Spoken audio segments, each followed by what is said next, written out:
It was a big day with the emus. Trie and I decided to get our emus back in December. We had to wait almost 6 months for our emus to turn 6 weeks old so that they could leave the farm and come stay with us.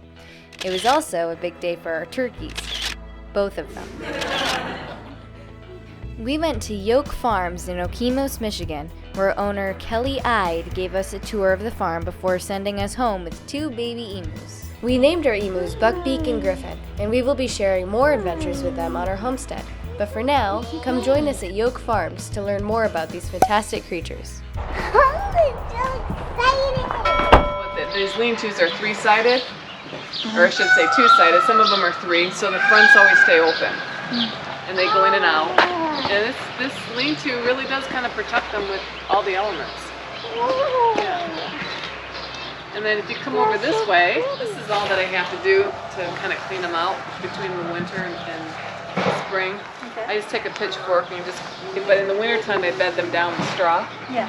And then I hang their dry food on the back wall so it stays protected from wet and moisture, mold, because I let them free feed throughout the day, and so they're never really without food. Okay. But you'll find that they don't feel like their animal's sick because they're not eating. They go through like little weird spurts. Okay.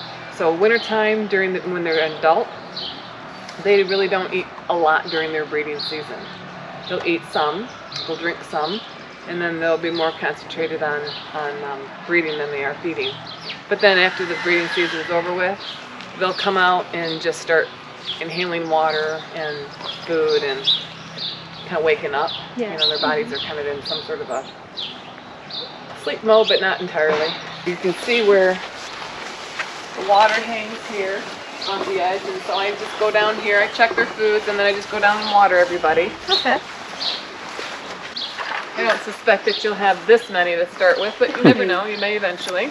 If you want to come down here, you can see I've got peacocks in the middle. Oh wow. So they make noises. So all these guard animals back there, I really don't have a lot of issues with predators. These are birds that I'm growing out to eventually process for meats and fats. The rest of them are my breeders. And you can hear the drumming. Those are the hens. And the males grunt. Wait, that's the sound they make? That's the sound they make, yeah. Oh my gosh! Oh. It's a peacock! Yes, it's beautiful! Aren't those pretty? That is amazing. Some of these birds. Come here, Bernie. Come here. Bernie's he's like my little dinosaur. He's like probably inside 18, 19 years old. He'll live to about 35 and he'll breed the entire time. Oh, 35. So the hen in this one here, she's standing guard, so let me move her out of the way. We have to give you this one. So we want to do this kind of quick. Okay, let's go. Here I put their food and his water nearby. Otherwise, in the wild, they don't get up and eat and drink. But I want him to have some body left to him at the end of his cycle. So he's facing this way, so if you want to come around. Wow. He's so pretty. Oh my gosh, they're cute. Oh my goodness, they look like giant Easter eggs. Aren't those cool? Oh my goodness, that's pretty cool. Can you see him? Wow. Yeah, he's a nice bird. This is how friendly the males are. Very friendly. Even when they're around a female? Yeah. Females are the ones that you gotta watch out for. He's so cute. Even if you got a nice female, during this time when her mate's sitting, her job is to guard. These look like giant The males can be quite friendly. And in breeding season, if your male is more interested in the human female, his mate will get a little jealous. Yeah, they don't differentiate. Anything on 2 legs they can be a little jealous of. So that's where I watch my back with my females. They fight. The hens will fight for the male. And actually, Barney is conditioned to leave me be. Don't socialize with me during mating season because he wants his female to respect him. Otherwise, he comes up for his hugs and his kisses. So yeah, I kind of incorporated the trees into their pens, hoping nothing will ever fall on them. But it creates natural shade. You start to lose track sometimes. I'm like, how long have I had them? So sort of, as far as raising them and hatching them, got them as chicks. It's about 10 years. Wow. How many emus do you have? I have 17 out here, and then I have about 23 inside. Wow. Do I have 23?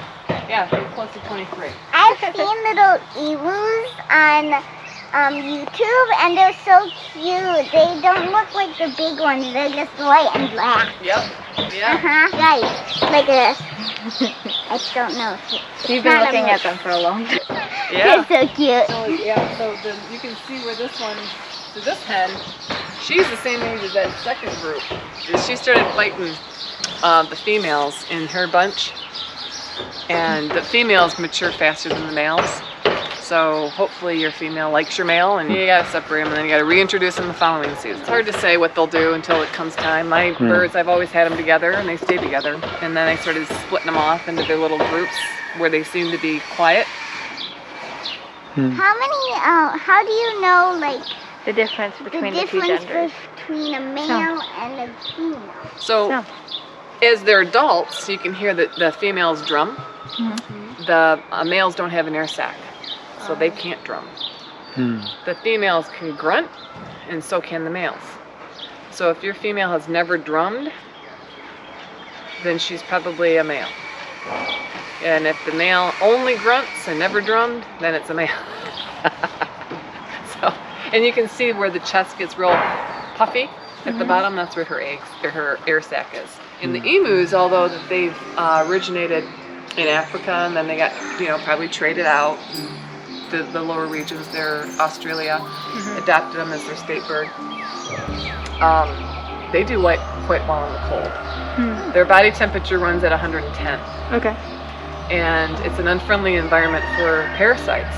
They like anything off the ground. They like frogs, snakes, bugs, birds. They kill the birds. A lot of times I find birds in their waters, so they kill them. Wow. Why did you get into emus? Well, as I got older, as I was getting older, I was noticing little aches and pains here and there, and I didn't really like the idea of taking pharmaceutical medicine. I liked the natural. And so I was looking for anti-inflammatory foods, and the emus are the ones that came up with the most properties to handle inflammation. That's amazing. So, and chicken eggs were the second. So besides eating the emu eggs, the oils have a really nice anti-inflammatory property to it. It's just good for the entire body. I take them through a capsule. I sell them in capsules and the loose oils. It's great for the skin, scalp. It's good for psoriasis. Awesome. People who've got autoimmune diseases, the emu oil capsules helps to address a lot of the internal organ issues. So, What other animals Oh, do you have? what other animals? I have chickens, peacocks, emu, dogs, cats, and horses. And I have fish in the pond. I used to have bees, and the bees, I'm a bee haver, not a beekeeper. So if I can keep bees, I will. But this year and last year I didn't do them. So we'll see what next year looks like. I like the honey. It's really good. It's the best. And if you do like the idea of keeping bees someday, maybe? I personally don't, but she's expressed interest in it. Yeah? Emu, or I want to. you want to? Yeah. So What is that one doing? he's picking at the ground. Kind of what they do. They forage. Let's go see the babies. Yay!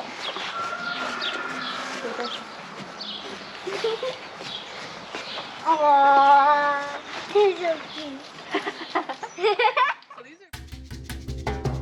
These are the emus doing a little dance. Can you figure out which ones are ours? Yeah, me neither.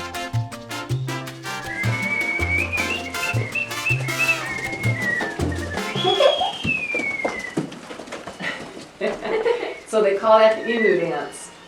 They like sprinklers, they like swimming pools, they like... So that wraps up our emu trip. We used a feed trough that we had converted into a swimming pool last year as the emu's first home. They'll be staying here until it's warm enough to move them outside along with our chickens and our ducklings. I think they'll jump out. She seems to think it's great. The emus seem to find it okay too.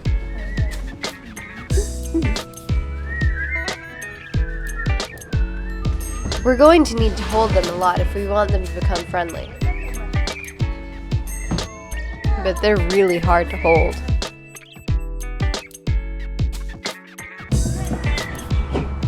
He's calm.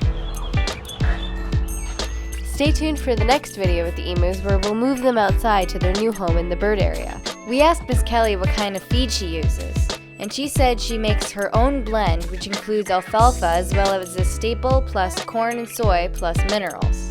She also recommends to have at least a 6-foot fence, as emus are very good at jumping and they're also tall. It's important for them, especially while they're young, to have dry footing and for them to be in an environment with good drainage. If you have other questions about raising emus, please leave a comment below. If you'd like to purchase emus from Yoke Farms, we'll leave a link to her site in the description. Thank you.